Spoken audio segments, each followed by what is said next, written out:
Fourth chapter title: The Four Muslims, Actors or Patsies?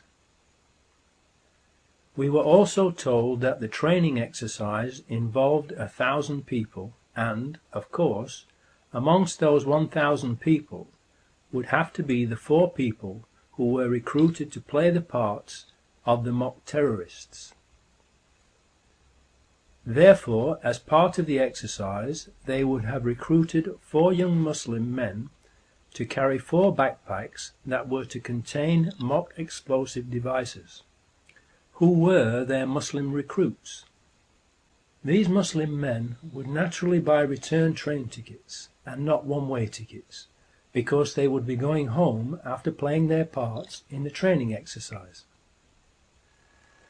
One of them, the oldest, who would be considered the ringleader of the group because of his age, would have been asked to make a suicide video prior to 7/7/2005, being told it would form part of the training mock terrorist exercise, in order to make the exercise, and possibly a film to be made of it, look as realistic as possible.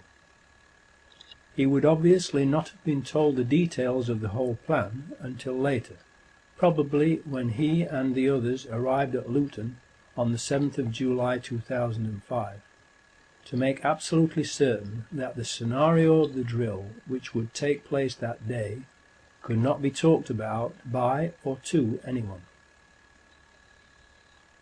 The second oldest would also be asked to make a similar video as a backup for just in case anything went wrong and or the oldest pulled out of the drill before the 7th of July 2005. It should be noted that neither Mohammed Siddiqui Khan nor Shehzad Tanweer specify what their targets were in their videos.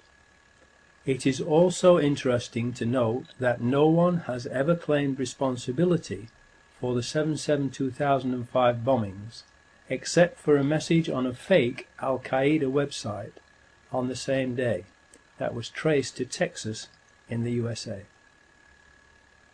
2 years afterwards, because more and more people doubt the official story and are proving it to be lies and deception, and are rightfully demanding an independent investigation, the police have arrested, frightened, intimidated and harassed Mohammed Siddiqui Khan's widow into publicly condemning her husband.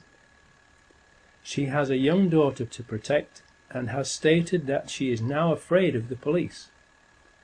They kept her in custody for 6 days to intimidate her and then showed her what they claim is her husband's will and suicide note. Obviously, this was done to get her to condemn her husband publicly, in exchange for the authorities' implied agreement to leave her alone, to which she will have agreed in order to protect herself and her young daughter from further harassment. Where were these documents found, and why did it take 2 years for them to be shown to her? They are, after all, her rightful property, if genuine. 2 years is ample time to forge a short handwritten note and signature on a will. In view of the amount of time this suicide note has taken to be mentioned, the timing of it, and all the lies and evidence the authorities have told, fabricated and planted, it cannot be trusted and must be considered another forgery, along with any other new so-called evidence that they might come up with. So the scene is set for the training exercise to go ahead. The fake terrorists have been recruited, the suicide videos have been made, and everyone has been given basic instructions for the day that the exercise is to be put into operation, 7/7/2005. The 4 mock terrorist actors were to meet at Luton train station at 07:20 AM on the 7th of July 2005 and catch the 07:40 AM train from Luton to King's Cross Thameslink station with their pretend bomb backpacks, and then split up and catch 3 tube trains and 1 bus to prearranged destinations, where the fake explosions were to take place as part of the training exercise. Finally, the big day arrived. Everyone was ready. Everyone was either already where he was meant to be or was heading there. But first let us take a step backwards for a moment to look at the bigger picture and put this mock terror exercise into context with what was happening in Britain at that time. Tony Blair was in big trouble because he had just been sent a very clear message from the British nation via the May 2005 general election, in which he was almost voted out of power, that the British people did not want British troops fighting in George Bush's war of terror in the Middle East. So, to be able to keep the British troops fighting in the Middle East, Tony Blair desperately needed something to happen to change the nation's mind.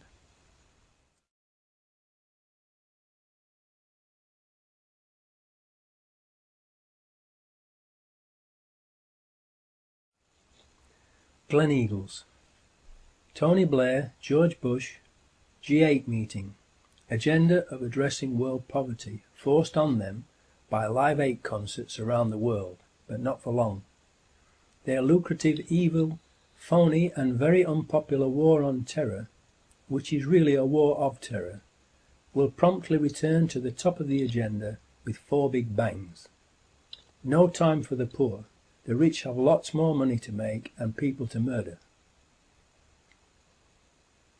Leeds, where 3 of the Muslim actors lived and were recruited, and where the oldest, Mohammed Siddiqui Khan, was befriended by the local police and was regularly called upon by them to help them to sort out gang rivalry problems.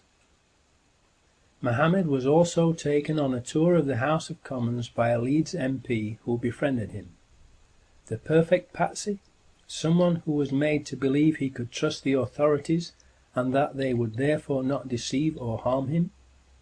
Someone who could in turn recruit 2 other Muslims for the drill so they could all become famous and make a nice bit of clean and easy extra money and show their patriotism by helping the authorities to protect Britain from terrorism. Aylesbury, a 4th Muslim actor who has been recruited, Jermaine Lindsay from Aylesbury, will also meet them in Luton. Luton. Transport security firm ICTS, another Israeli company, has an office just a mile away from the Luton train station, which is suspected to be where the Muslim actors received their final instructions before setting off for the train station.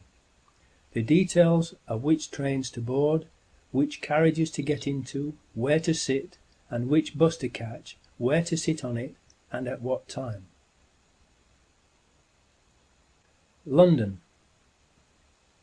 Commissioner of Police Ian Blair, Rudy Giuliani, Mayor of New York on 9/11, Benjamin Netanyahu, who said 9/11 was good for Israel, Peter Power, and all those taking part in the mock terrorism drill are present in central London, in or around London Underground locations where the explosions take place, and also Tavistock Square.